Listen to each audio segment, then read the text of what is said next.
Good evening, everyone. Welcome and a big thank you for joining on today's webinar, which is on fracture management with Dr. Andy Harrison. Today's webinar is brought to you by Steriplast in partnership with Basrat. Before we start, as always, we'll run through some housekeeping rules.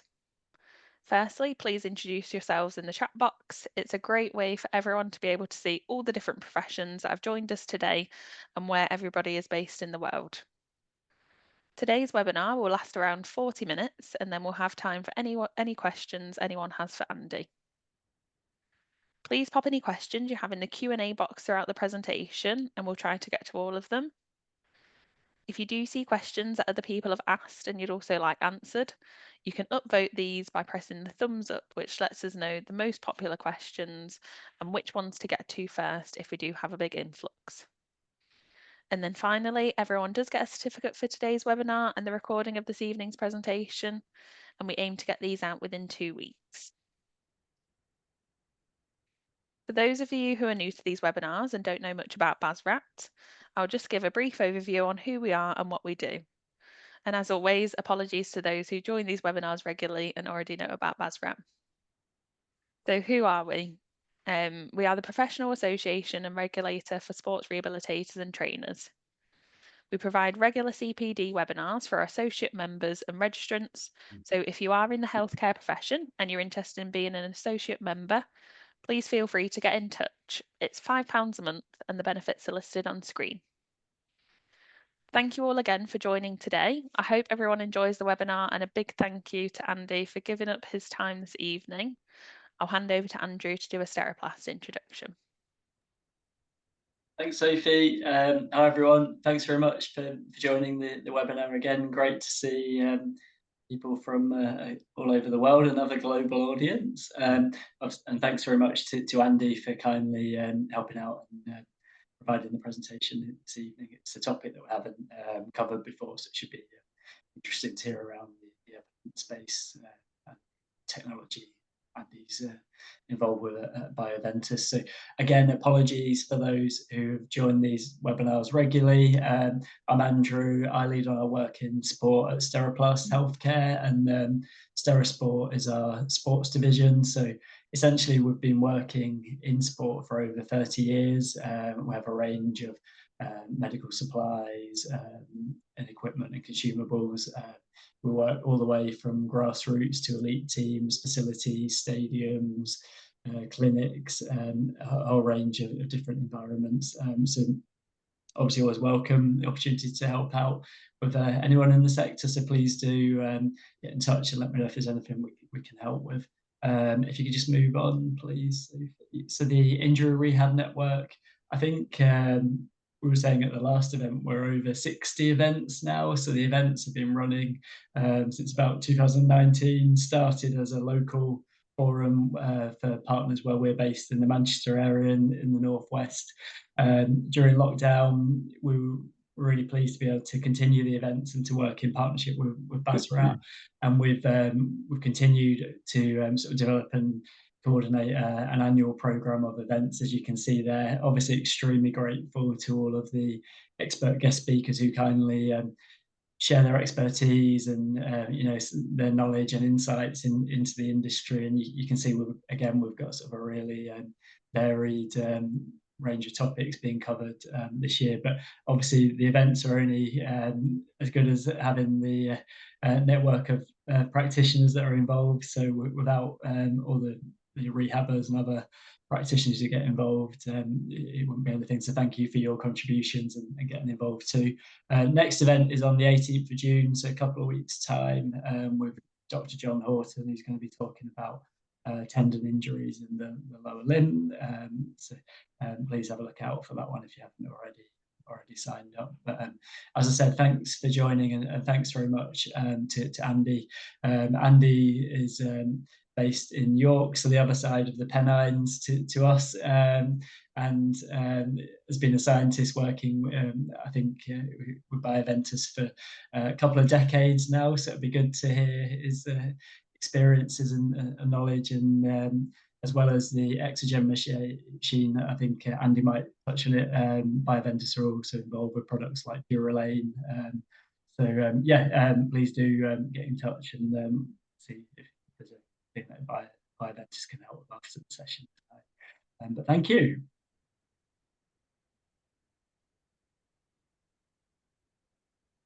Very good. So, do you want me to take over now? Yes, please. Excellent. No problem at all. Replace the current share.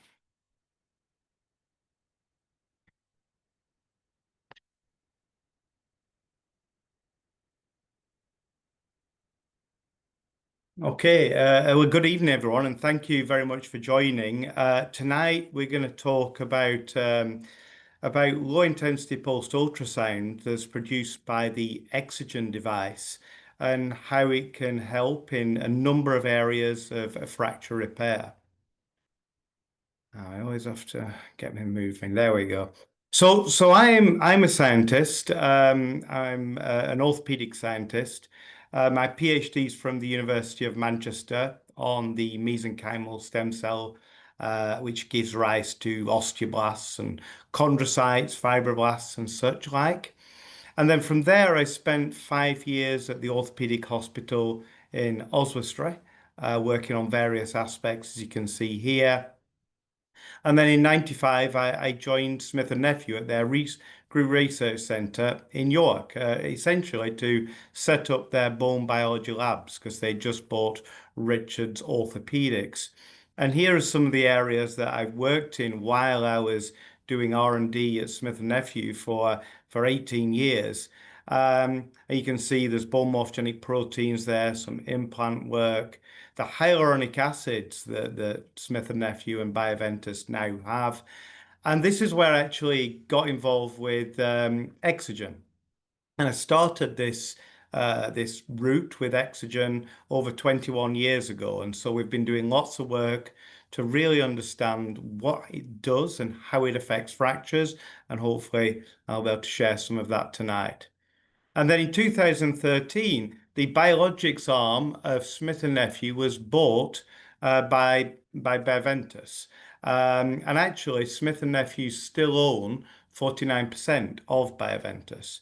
And then from 2019 onwards, I became the Senior Director of Medical Affairs for Bioventus. I saw there were lots of people from around the world, so please excuse me if your country is not listed here. But actually, it's got quite a wide use in these areas. I think I saw a lot of people UK. If we take the UK and New Zealand, Canada, or in the EU, it's basically can be used for any osseous defect. It's a non-invasive treatment, and it's the treatment of any osseous defect except skull and vertebra. And again, here you can just see some examples of how that might help you in your practice. But how this device actually became approved a long time ago, now it's 30 years since the first clinical trial, was actually on the acceleration of acute fresh fractures. And here you can see the two studies that were presented towards the FDA, the US FDA, James Heckman's midshaft tibia study and Thomas Christensen's distal radius study. And as you can see, by just applying the device for once a day, for 20 minutes a day, we were able to accelerate the process of fracture repair. So in these two studies, we were able to speed up fracture repair by 38%. Now, you must remember, of course, that to my knowledge, nothing in biologics or process has ever really accelerated fresh fracture repair. So these really stood out as unique. And so if we quickly just look at one of those studies, just to explain how this was done. So this was a level 1 study, which is a prospective, multi-center, double-blinded, randomized placebo control. It was done over a number of weeks, as you can see, and follow up over a year. An outcome was a combination of both clinical and radiographic healing. So the clinical defined as 3 out of 4 cortices breached, because we did 2 sets of x-rays, anterior, posterior, and lateral, and therefore we have 4 codices, and no pain on weight bearing or palpitation. And the results were quite stark. So this is the principal investigator. So this is Dr. Dr. Heckman's assessment. And as you can see here, the orthopedic surgeon said so you're looking at the darker histogram here for the Exogen treated. And so you have an average heal rate day of 96 days. In the placebo, it was 154. And as you can see, that's highly significant looking at that p-value. And actually, we employed an independent radiologist to actually double check all these results. And even though the radiologist looked at the x-rays and maybe actually suggested that healing was a little bit slower, comparing 96 to 105 and 154 to 195, we still have this significant improvement in healing by treating the fractures with Exogen.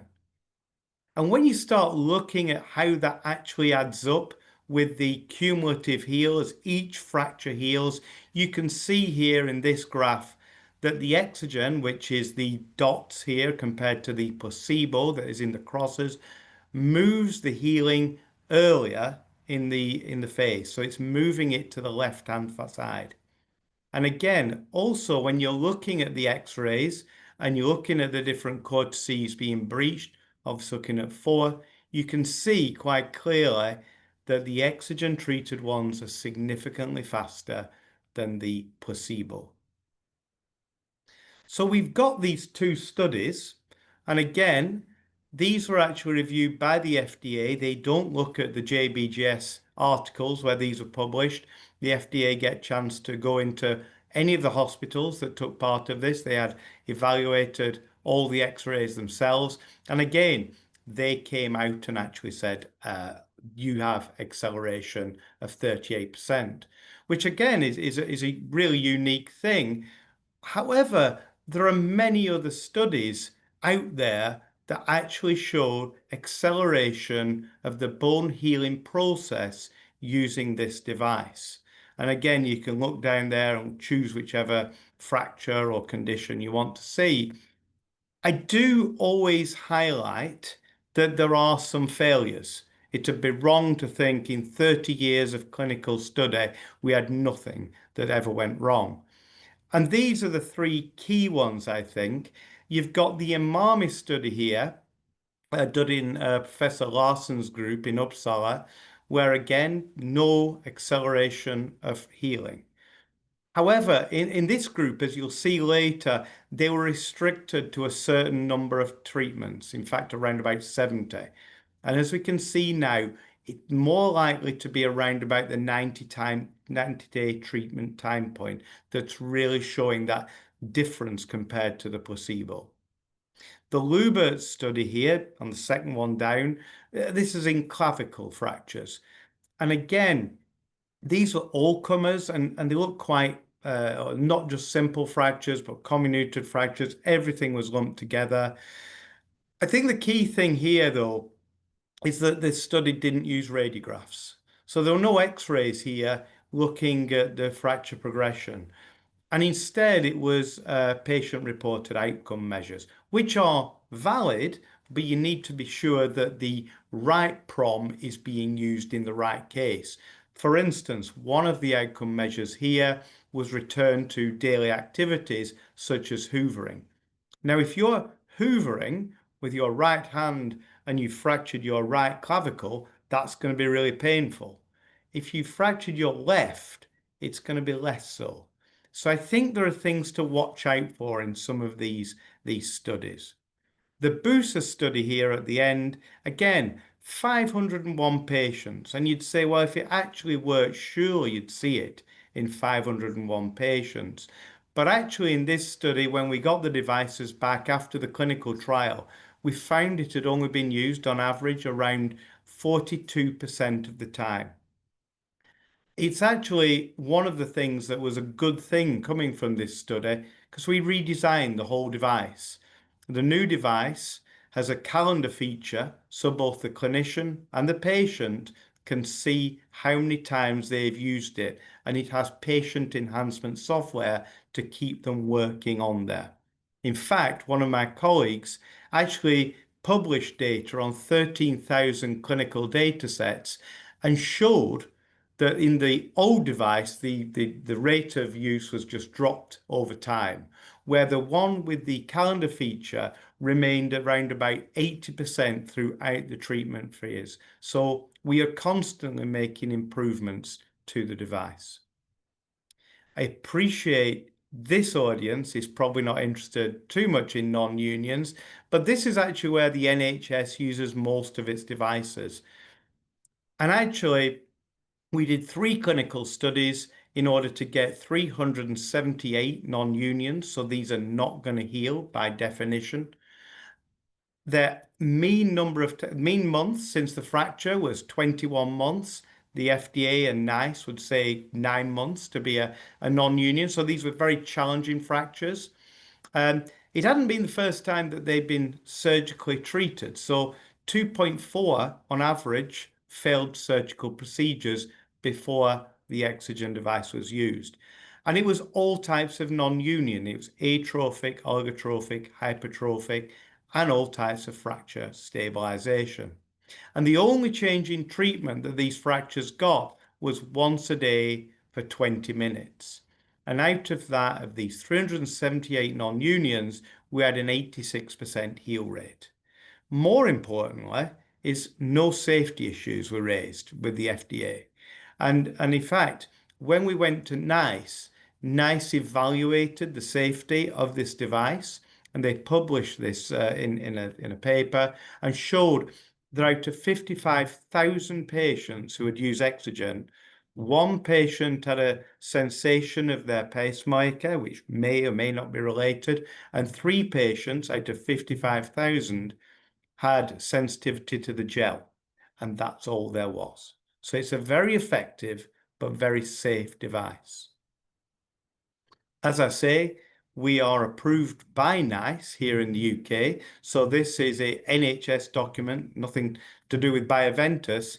Here you can see in 1.1 that NICE say that the case for adopting Exogen to treat the non-union is backed up by clinical data. And actually, it will save the health service over £1,000 per patient by avoiding surgery. In 2019, they reviewed it again, and all the papers that came out from 2013 to 2019 were now included, and they saw no reason to change this device. There was no change in the indication at all, only now that it is saving £2,407 per patient. So in the cost analysis, this is really great for the NHS. My job when I started this 21 years ago was to find out how did it have these effects. We've seen some of the clinical data here, but we used to turn up, people would say, well, how does it work? We wouldn't have a clue, and it would be no sale. Thank you very much. So I was employed to actually work out the mechanism or mode of action. And when we look at Exogen, it's a low intensity pulsed ultrasound device. It's low intensity because it's at 30 milliwatts per centimeter squared. That's at the range of a fetal sonogram. It's pulsed. It's pulsed at 1 kilohertz. And the only reason is the inventor, who was an orthopaedic surgeon in Brazil called Luis Duarte, didn't want a heating signature upon the skin. So he only had a 20% duty cycle. And we've done the test. This causes no heating at all. And what we've got when we started this was clinicians would say, at 30 milliwatts per centimeter squared, how is that enough intensity to heal a fracture? And what we've got here is we've got a system which is called Schlerian. And Schlerian is simply looking at disturbances in a medium. And in this case, that medium is water, and them disturbances are ultrasound. So you can see here, this is the ultrasound probe that the Exogen comes from. Here's the wire that comes from there. And then the ultrasound, what you're seeing here is the 1 kilohertz pulse. So you're seeing something that's being produced at 1,000 times a second. So we're looking at it in ultra slow motion. There's two things I want you to take away from this image. Firstly, that the beam is highly collimated. So when you're treating fractures, you must target them accurately. We'll come on to that right at the end. The other is there's a piece of bone here, and this is a piece of adult bovine tibia. So I don't think any of us treat bones that are just as big as that. And even though it's only 30 milliwatt centimeter squared, it can penetrate solid cortical bone. Bear in mind, if there's a fracture, there'll be gaps for it to go through. And also the periosteum is quite clearly where a lot of this action to heal the fracture will occur. That ultrasound beam, that pressure wave, when it reaches the cell, causes motion. Now, that motion we've detected by doing work on cadaver specimens, human cadaver specimens at the Mayo Clinic. And what we found is the motion is down to nanometer levels. So that nanometer level is then coming into the fracture at 1,000 times a second and slowly tapping the fracture and tapping the cells. And those cells detect this action using these molecules called integrins. Integrins, put in very simple terms, are simply like the hands of the cell. They're able to convert mechanical energy into biochemical signaling in the cell. And as we can see, and we'll work through the rest of this. But when normally we talk to clinicians and we talk about fracture and we talk about motion, people immediately think about micromotion and Wolff's law. And it's much less than that. And the easiest way of explaining the level of that motion at the fracture site, that nanomotion, is if I took a cell from the fracture site and I made it as big as a basketball, and I did the same to the nanomotion and improved that thing, we would see the basketball vibrating at 1,000 times a second by 0.01 millimeters. So even if we blew the cell up to a basketball, you probably still wouldn't be able to perceive that, but it's enough to the cell to become reactive.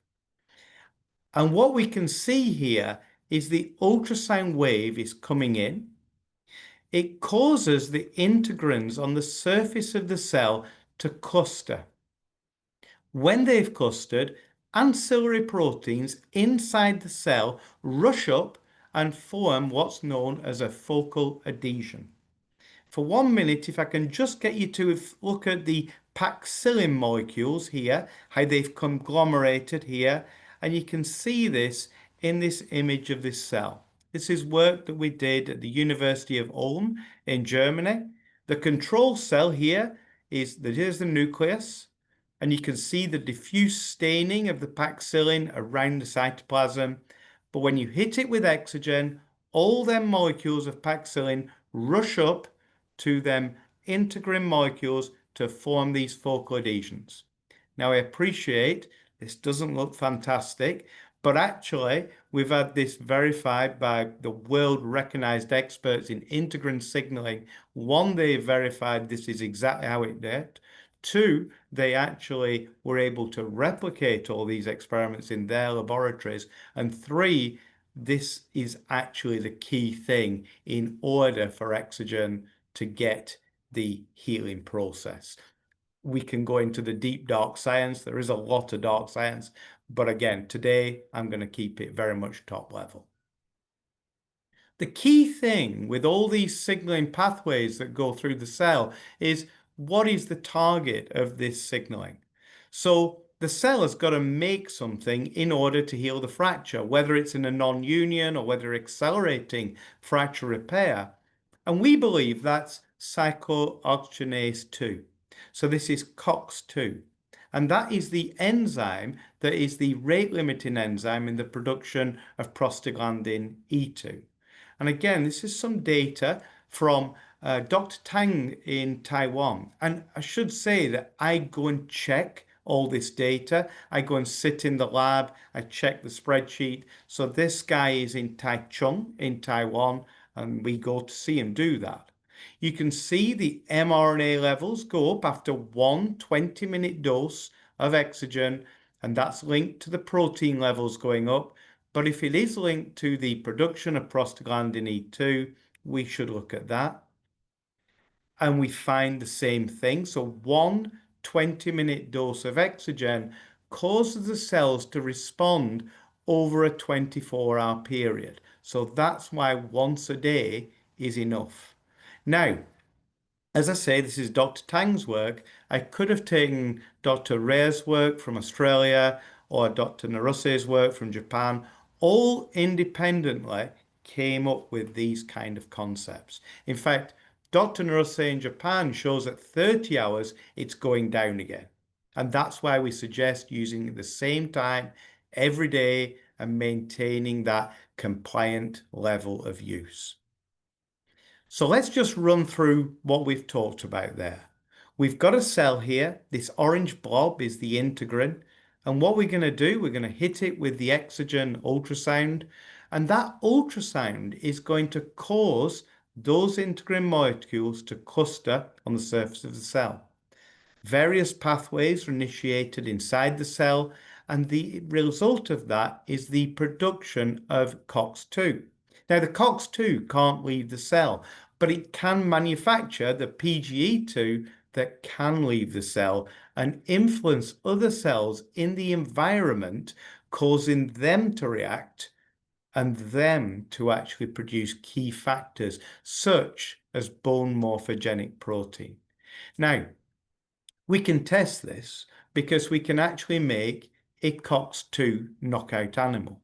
So in a COX-2 knockout animal, I can delete COX-2 gene. So the concept would be these fractures in these animals, if I'm treating them with Exogen, and the key thing is COX-2, which we must increase, if I take it away, I lose all the effect. So let's do that. First of all, I can delete the COX-2 gene. And then even though I'm giving Exogen, I'll eventually lose any of the effect that I see in the Exogen stimulated fractures. And this is some work done by a colleague of mine in Japan, Professor Tagagaki. And here she has actually shown these gray bars are control, normal levels of all these growth factors. And the purple bars here are the effect of Exogen treatment. And you can see the increases that you get there. So again here, BMP4, very powerful bone morphogenic protein, going up 10, 12-fold every day Exogen is given. VEGF here, vascular endothelial growth factor, going up 100-fold. And again, this is a key angiogenic agent. But now what we're going to do is treat these same fractures, but now just with the deleted gene. And if that's the case, that COX-2 is central to this pathway, all this enhanced increased activity should be lost. And that's exactly what happens. By deleting one gene out of the animal, I no longer can increase the growth factors up. But as clinicians, you don't want to see histograms, you actually want to see fractures. So again, in the same study, you can see in the normal wild type animal that we can enhance an endochondral ossification here, but in the COX-2 knockout animal, Exogen cannot have any effect. Hence, COX-2 and the PGA2 is critical for Exogen enhanced fracture repair and all the downstream activities such as bone morphogenic protein or VEGF. If we're actually looking therefore at what exactly does it do enhancing fracture repair, this is a study which is quite useful. This is a study I did with Irving Shapiro at TJU in Philadelphia, and put very simply, we phase the different intensities of bone to different colours. So what you can see here, the old bone that was there prior to the fracture is red. The woven bone, the hard callus, is green as it's less dense, and any cartilaginous fibrous tissue doesn't get shown. And what we can see here is the old bones there. You can still see, you can see a fracture delta there. There's still a fracture line if you look. And then comparing at the same time point with the Exogen treated animals, you can see there's a mineralization running all the way through this. So we're driving this endochondral ossification, endochondral within cartilage, ossification, simply calcification of the cartilage. So this would be seen as radiographically healed at this point. If you are interested in any of this, there's some QR codes. Everything I've discussed up to now is in this paper that we wrote a few years ago now, but it's a free to access paper if you wanted to know more of the science. As we're going through this process, we are aware that actually one of the key things that this device does is it treats comorbidities very well. So patients with, for instance, as you can see, diabetes seem to do very well when treated with Exogen. And so what we know is obviously with other tissues, but diabetics do struggle to heal their fractures. As you can see here from this reference, more than twice as long time to heal a lower fracture. In animal models of this, growth factors are affected and cells and osteoblasts dying through apoptosis. And what we found in a study that we did with Sheldon Lin in New Jersey was this was in a fracture model of diabetes that actually we could see that the VEGF protein here, this is vascular endothelial growth factor, which is the most potent angiogenic factor we know and causes blood vessels to grow towards it. That's significantly reduced in the fractures of diabetic animals. But when those diabetic animals were then treated with Exogen, we could significantly increase the levels of that growth factor. They went on to actually show the same thing happening in neovascularization by actually counting the number of blood vessels at the fracture site, which was significantly reduced in the diabetics, but then again in the diabetics treated with Exogen, significantly improved, actually greater than control levels. And when we compare that to the clinical data published by Bob Zura from a large database, we can see that actually the heal rate overall in diabetics was 95.3%. In diabetics that was over than 60 years old, so challenging in two areas, it was 96.5 compared to 96.2 in the database overall. What this is really saying is if patients have diabetes or are smoking or advanced age, we can actually normalize the biology in order to get them healing like a healthy 20-year-old non-diabetic. We've got some new studies that have come out. These are the Bioventis observational non-interventional Exogen studies or bone studies. And these have been a new way that we've been looking at the fracture healing. We've been looking at acute fractures again. Again, patients were identified with prescription and then contacted by a CRO and clinically trained staff and then followed for a 9-month period. And those patients were then propensity matched with another group of patients from a MarketScan IBM database with over 96 million healthcare lives. We then propensity matched them patients on fracture, on demographics, on fracture history, on comorbidities, medicines, and also surgical or non-surgical. And then we can then find that propensity matching and then unblind to see what the effects have been. And the endpoint of this study was looking at the 9-month non-union rate in fractures. And the success would be defined as an odds ratio of greater than 1.5 comparing control rates to the Exogen or LIPUS treated. And therefore, by not having Exogen, we would assume you would have and greater, about 1.5 higher odds ratio. And what we found, this was work presented at the International Society of Fracture Repair last year in Montreal, was just that. In the ITT population, the Exogen, this is our scaphoid results, I should say. We've got scaphoid and fifth metatarsal. In the scaphoid results, we have got around about 6% non-union rate compared to the control at double at 12%. But then when we started to look at the greater than 90 treatment compliant days, the Exogen non-union rate fell to 2.52%, whereas the control rate was at 10.12%. So again, significantly improving the odds of you not developing a non-union by using Exogen proactively. The same was true in the metatarsal data. Again, non-union rates for metatarsal much less than in scaphoid. They hover around about 4.7%. But you can see here, they're in the controls, in the blue bars, but in the green bars, which are the Exogen treated, you've then at this 90-day time point show a significant difference compared to the control group. And the more you use it, the better the outcome is. I've got one case study to share with you. This is from Dr. Robert Basciuto from Trondheim in Norway. And it's this guy, it's Magnus Moen. He's a 33-year-old male. He was at the time anyway. High performance athlete. He was a Nordic combined in the skiing team. And he had a stress fracture of the calcaneus while preparing for the World Cup. And you can see that stress fracture here. Quite a nasty stress fracture of the calcaneus. And he was scheduled for surgery in Dr. Basciuto's hospital.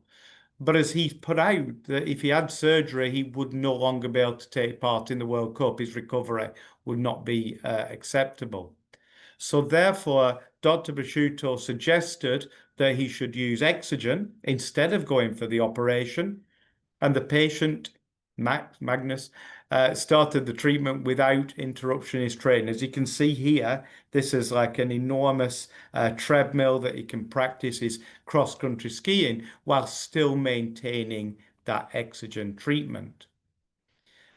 And then at 16 weeks, as you can see, by maintaining that fitness level and maintaining his activities, but by treating it with Exogen, he was able, therefore, to heal that fracture. You can see the difference between original and the 16 weeks. And the nice bit of this, you can see him there with his World Cup medals that he won. And again, this is on YouTube if you want to follow his story of using Exogen. And there's either a YouTube link there or a QR code that you can see.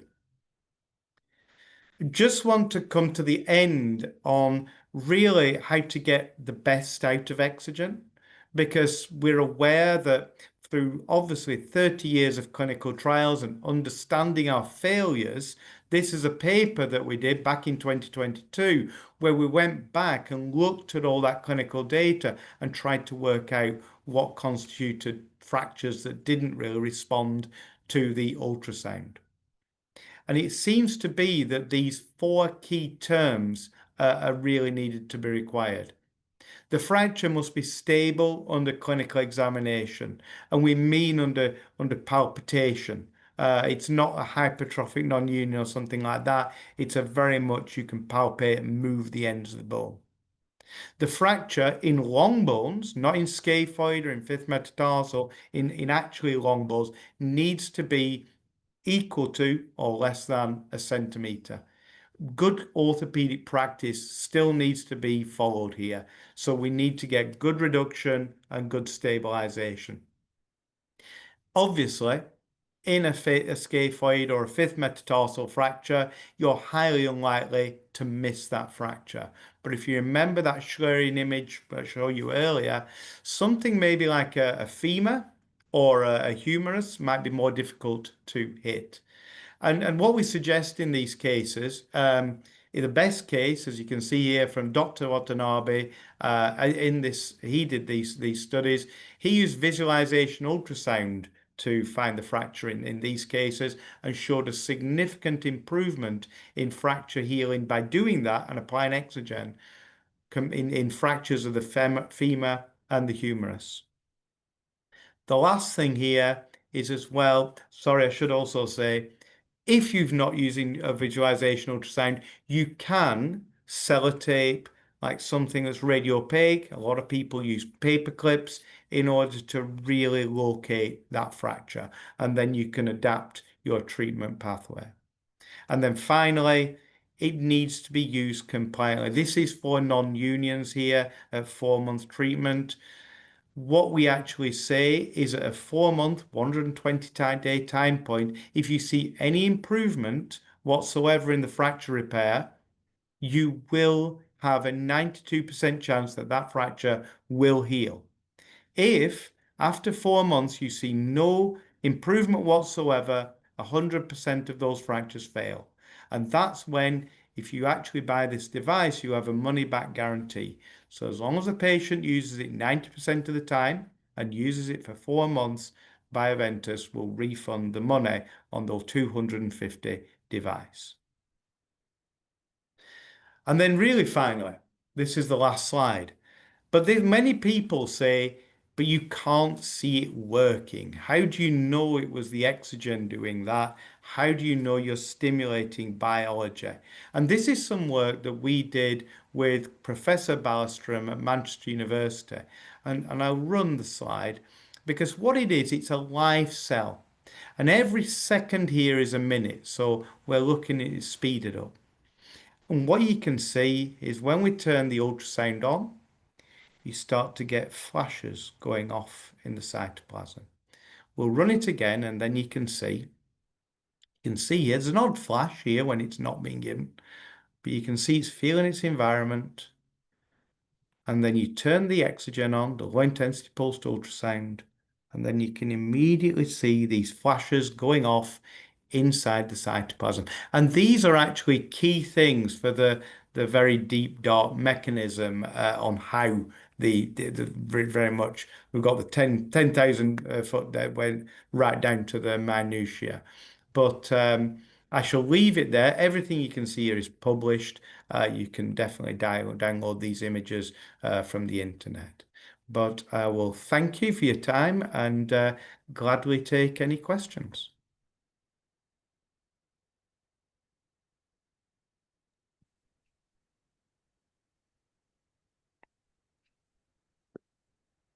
Thank you so much, Andy. Honestly, it was fascinating. Like I said before, it's not something that I'd come across, so absolutely fascinating. I'm sure I'm not the only one that's learned a lot about it in that whistle-stop tour of your presentation this evening. So yes, just a big thank you to begin with. As we said, everyone, if you do have any questions, I think you answered probably most of them as you were going along, that people might have had. But if there are any other questions, please pop them in the Q&A, and we will get to those. So there was a first question from Rob. He said, what criteria were used for the 86% non-union success rate mentioned? Full thickness healing of the fracture. Just curious. Yeah, as going through, because obviously those 3 clinical studies again had to be submitted to the FDA. I think I'm pretty sure in saying that it was 3 out of 4 cortices healed and clinical healing, no pain on palpation. Fantastic. But they were quite, those 3 studies are probably higher than, because it's very difficult to do non-union studies because you can't really do a placebo-controlled study because you're withholding treatment on a condition that you know is not going to respond. And at the moment, we're actually working with the German government to do a level 1 clinical study on non-unions comparing surgery to Exogen. Fantastic. I was going to say it comes down to that ethical point of view, doesn't it? Yeah, You don't want to be yeah. stopping anyone from Correct. healing or anything like that. Oh, fantastic. And do you hope that's something that will be in the next year or so, or next few years? We do. we are kicking it off. The clinical trial is run by the University of Essen, but it's multi-center. Um, it's taken us about 5 years to get to this point because we've had to work with the German GBA, the health ministry. But again, the health minister have been really positive in working with Bioventus and they're paying for it. They're paying for it themselves. So we're very much looking forward in the next few years to be able to present that data. Yeah, fantastic. Well, we'll look forward to that, absolutely. So next question. Let me just have a quick look here. How do you get the Exogen device and who is it licensed in the UK? Oh, and who is licensed in the UK to use it? Sorry. So yeah, it's a prescription. So basically, yeah, a prescription can be written, and then you've got the prescription, it basically goes to the sales rep, and the sales reps for Bioventus are generally involved in the fitting process because we've made it as simple as possible, but still it's really good to be able to show the procedure and how to best to strap, how much gel to use. A lot of people use far too much gel and cause a problem there. So yeah, it's just under prescription. But yeah, it's and again it's MTG approved by NICE and IPG for acute and delayed fractures. Fantastic, thank you. And this is quite an exciting question, which again you may or may not have the answer to. What are the next steps with Exogen? And is there a particular direction you'd like to take it in? That's a really, really good question. There's two different arms to that really, and we're exploring both of them. The first arm is to look at the device because the Mhm. device has literally not changed in 30 years. If you ever see it, it's got like a black hockey puck on the end. Uh, Essentially, that's exactly the same that's been done 30 years ago. So our development group, who are in Memphis, Tennessee, are actually reviewing this. And one of the concepts might be that we can we can link an Exogen device to your mobile phone and therefore send data to clinicians in order for them to look at the process. You may be wanting to make an array of smaller transducers that can more cover the fracture. So there are many different things that are going through at the moment in engineering. Um, on the other side, on the biological clinical side, obviously I'd like to expand outside the area of fractures, but because I work for a company, I've got to be really careful on trying to promote outside of its indication. So Mhm. I'm very excited about some of these new indications, but I can't just launch in to tell you all about it because I'd be promoting off label. So I'll have to leave it at that. That's okay. No, that's perfect. Thank you. And it answers another question. There was another one here saying, can it only be used for bones? So we shall leave And that for again, hopefully another time. yeah, and for any of the people on the call, obviously you can do your own research. I mean, for 30 years, there's been a lot of studies done around, so you can go on PubMed and search and for your particular interesting tissue and see if you and again, Bioventus are always we run an independent investigator initiated scheme. So if people have got ideas that they'd like to investigate, you can go on our website. It's under a little tab called Physicians, and then you'll find the investigator-initiated study protocol. Fantastic. Thank you. Let's have a look at what other questions I've got.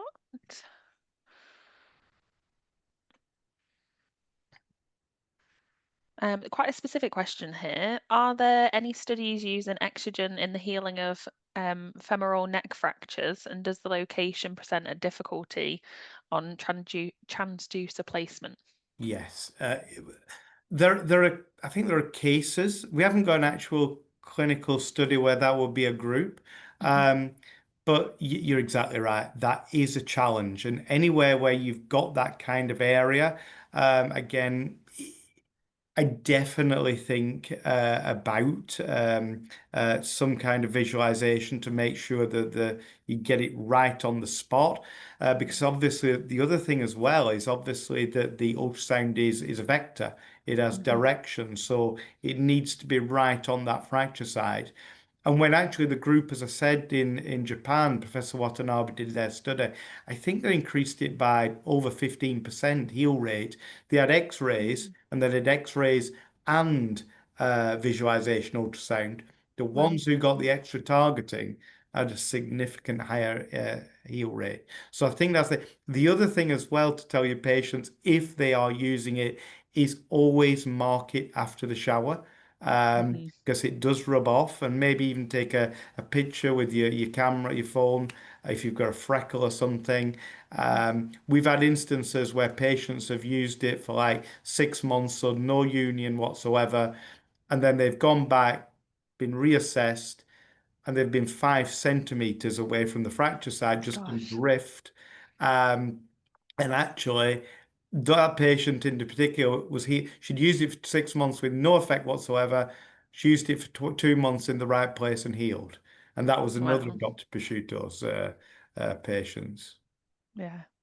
Absolutely. It's magic, really, isn't it?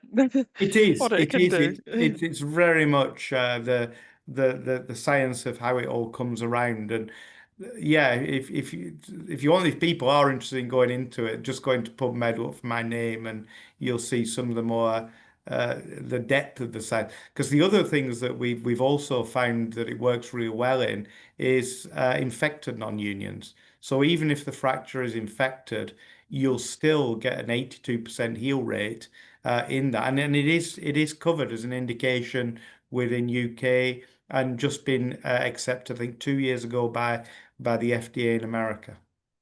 Fantastic. Fantastic.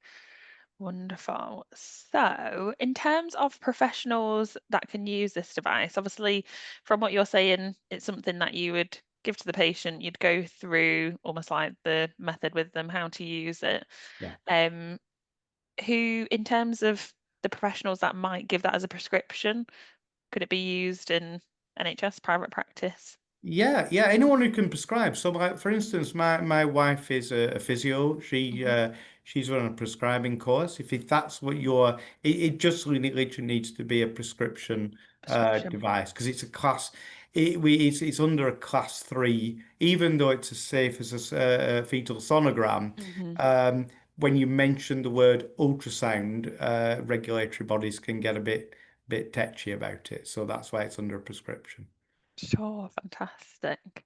Fantastic. So still very accessible. It's just more that prescription there, which I'm sure people have got colleagues Yeah, and people use it friends in the who private and public. absolutely. Yeah, fantastic. Let me just have a look at the other questions. Um,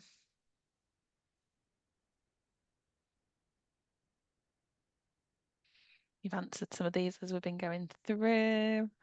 So I'm just going to get them off.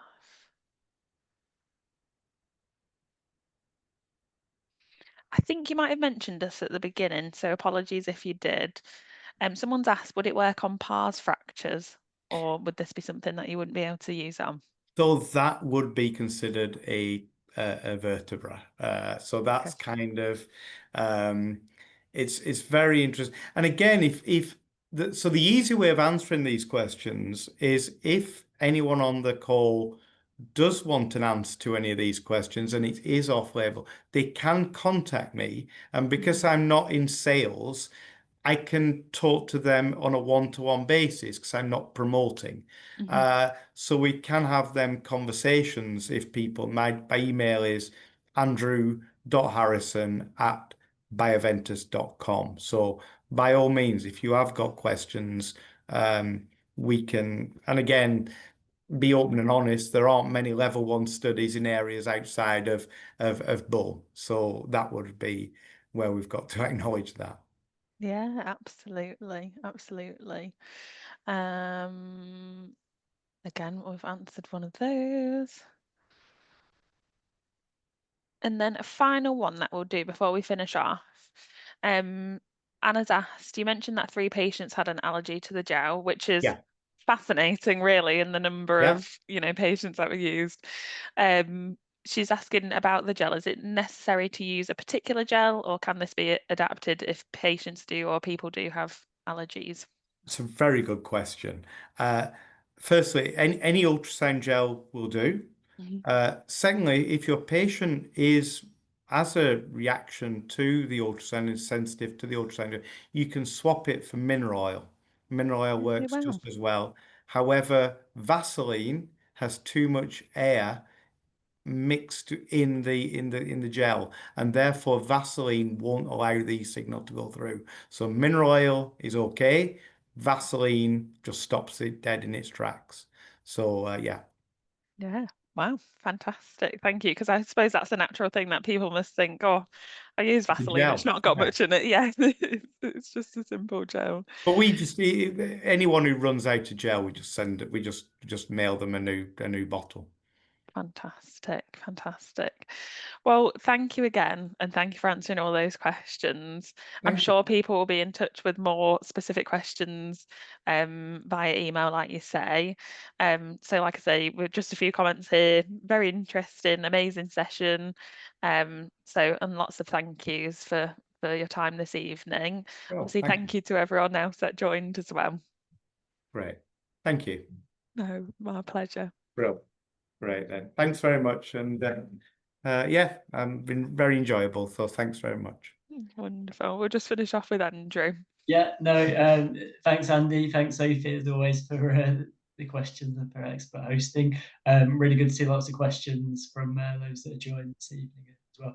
I think the case study was, particularly when you're looking at the audience that we have in terms of those that are involved in physio and rehab, the case study was really powerful in terms of how using the Exogen machine enabled that athlete to sort of continue their rehab and to then compete. So it kind of showed like a perfect case really of how it can work in And sport. he was such a lovely guy. I mean, he was like 6 foot odd. He was like a Norwegian Adonis, and he was so modest. We met him a few times, and he was just such a genuinely lovely guy. Actually, it was Magnus. So yeah, he was very nice. Yeah, and I think we often hear in these webinars about the multidisciplinary team, and it's great that you've got sort of scientists and the doctors potentially then working with the physios and rehabbers. Yeah. It's all that combined approach that is sort of helping the patient outcomes, really, isn't it? So Yes, definitely. no, brilliant. Thanks. I think you pitched the science just right, or certainly for me anyway. It would have been well over my head any more in depth. So thanks very much. And as you said, if people want to get in touch, you kind of shared your email, or I'm sure they can find you via Ventus and obviously look up your papers. So, thank you. Super. Thanks very much. Our pleasure. Take care, everyone. Okay. Thank you. Thanks a lot. Good night.